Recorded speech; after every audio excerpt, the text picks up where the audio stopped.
Welcome to Aviate Alaska and Titan Aircraft. I'm here with John Williams, the owner of Titan Aircraft in Austinburg, Ohio. Well, the CGS Hawk was manufactured in Cleveland, and Chuck Slazarczyk was the owner and had developed the CGS Hawk.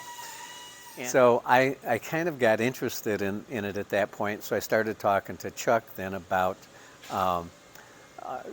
what was going on with the manufacturing of that airplane, because I really thought that it had some promise. So finally I made a proposal to him. I said, "Hey Chuck, I have space in my building. Tell me what your costs are and so forth. I can put together a proposal for you to price per airplane, and we could build these things for you at our facility." Through it, and we arrived at a deal where I'd build these airplanes for him for a certain price. And that's how I got the bug then for building the airplanes.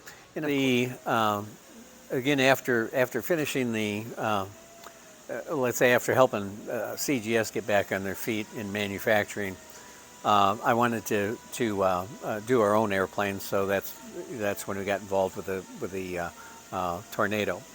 And the Tornado really came out was a let's say a pseudo reproduction of the Earthstar Thundergull. And this goes back to probably maybe 89. I think it was Guy Truex flew an Earthstar Thundergull into Sun and Fun, and I was just blown away at the performance of the airplane. It had a 277, 28 horsepower engine on it, and I couldn't believe what the aircraft would do. The other thing that I liked about it was that it was a solid wing. One of the problems with the Hawk and all of the light ultralights was that they were all pretty much the same construction. They were built with aluminum tubes and let's say flimsy ribs. So the structure was very loose, very flimsy. So when you put aileron control into the aircraft, the wing would actually twist to compensate for some of the aileron input. So the controls were very sloppy. Wasn't very positive.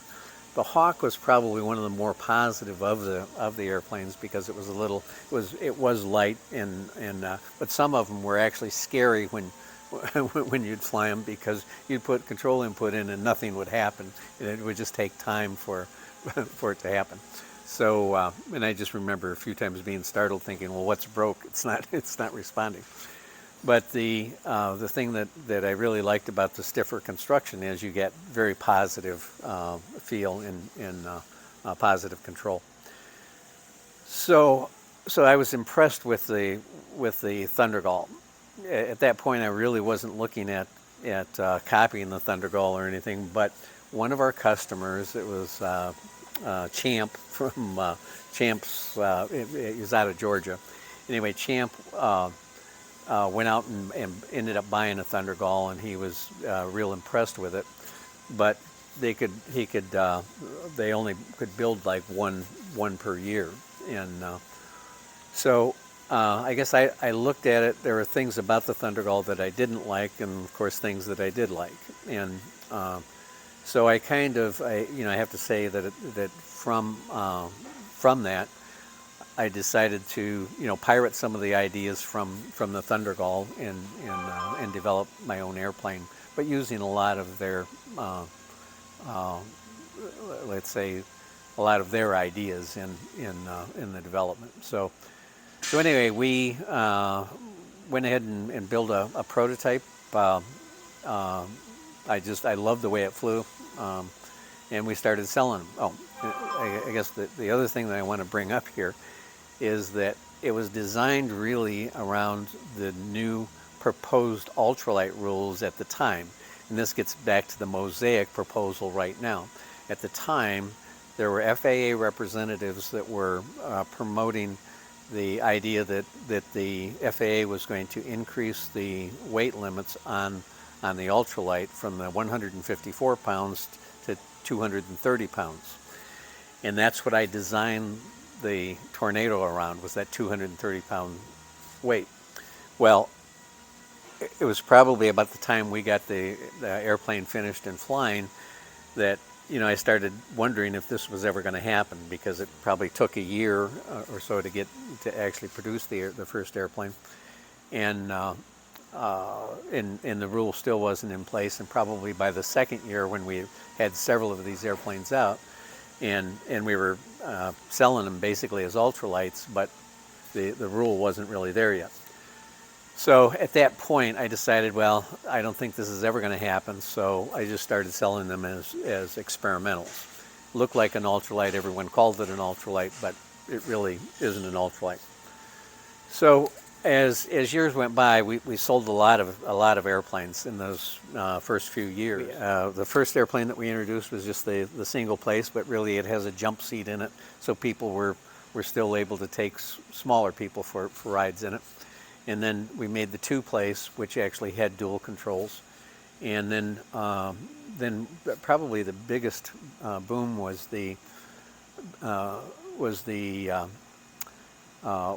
the FAA decided to do the trainer, the ultralight trainer, and the Tornado fit perfectly into the ultralight trainer regime. So we sold a lot of ultralight trainers, and I was busy, you know, every day, every good day that we had here, we were doing. I was doing demo flights in our trainer. So then people wanted bigger airplanes, because you know, they were let's say for the more robust people. Actually Sam worked for me. He helped me with some of the demo flights, and Sam was 6'4" and 240 pounds, and he had a hard time getting in the back seat, but he did it because he was motivated. He wanted to fly. So I actually we built the Stretch, the S model. And I used him to kind of model that airplane from a size standpoint. So it ended up 2 inches taller and another 4 inches in the back seat area. So that was actually very good for most people. But then later, people got even bigger, I guess, and they wanted me to make it even bigger. I was reluctant to do it, but we finally built the SS, and so the SS is what we call, it's a super stretch. But the first one that we built, we actually we kind of modeled it after the Camaro SS. In fact, we painted it Hugger orange and put Camaro SS stripes on it. So anyway, that's kind of the history on the Tornado. Back in the late 90s, I was approached by SAIC, who's a defense contractor, and they called me and they asked me if I knew anything about the COTS program, and I said, no, what's the COTS program? They said it's commercial off the shelf, and they wanted to build and manufacture drones, but they wanted to take something that was already out there so that they didn't have huge development costs. So they asked me if I'd be interested in working with them on a program like that. I said, absolutely, sounds good to me. So they came out. They actually sent 4 engineers out here, and we spent a week. They outfitted a Tornado with an inertial nav system. They outfitted all of the control surfaces with sensors for measuring deflection and so forth. And then I went up, they'd give me regimes to fly, and I'd go up and fly a regime, and they had telemetry from the inertial nav system. They came back to their computers. They were able to record all of the variables and the flight attitude, and what changes the control inputs made, and how much control input it took to make that change in attitude. So at the end of a week, these guys were so excited because they said, they were beside themselves with excitement. And I said, what are you guys so excited about? And they said, well, we just did in a week what it took us 3 years to do on the F-17 project. So they then all that information then goes back to the Pentagon, whatever, and they decide who's going to actually manufacture it. So SAIC, I think, bought one kit, modified it, and then the contract was actually given to a different company. And I remember the SAIC guys were not happy when that happened, because they really loved the Tornado. So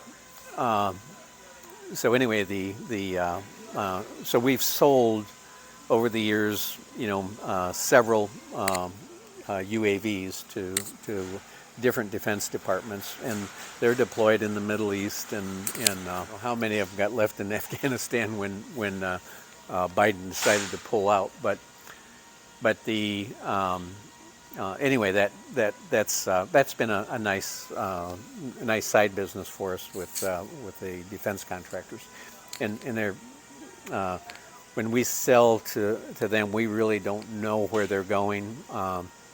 The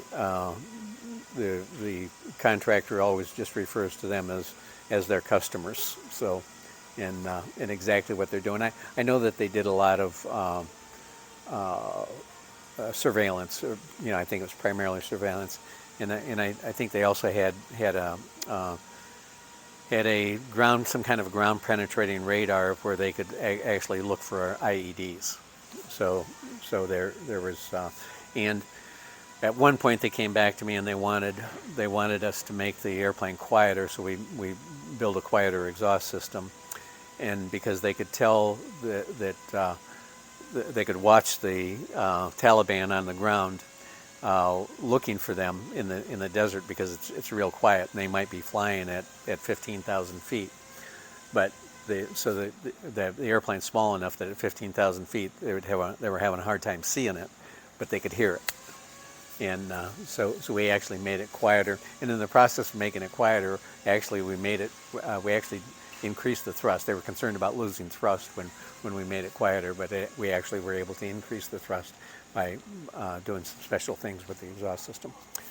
So that's kind of the story on the Tornado.